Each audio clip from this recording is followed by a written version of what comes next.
ng paliit yung boses ko. Yun talaga ako nahirapan.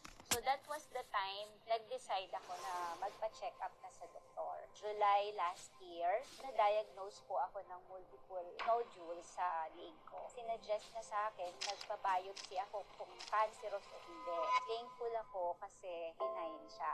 Dinidib ko rin talaga siya. It was a silent battle sa akin.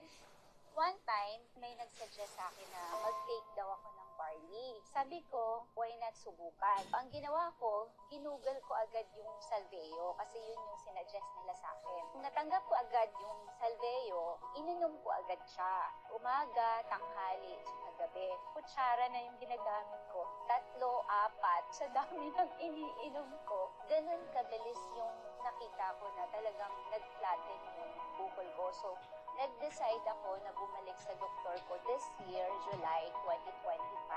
So, nagpa-ultrasound agad-agad ako. Bumalik ako the following day. Nagulat siya kasi from 3.6 cm, 0.6 cm na lang siya. It's only 6 or 7 months. Talagang nawala yung bukol ko. So, ganun kabilis yung healing sa akin sa salveo.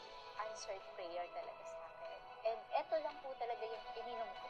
Salveo Barley Grass. Natural ang healing, natural ang galing.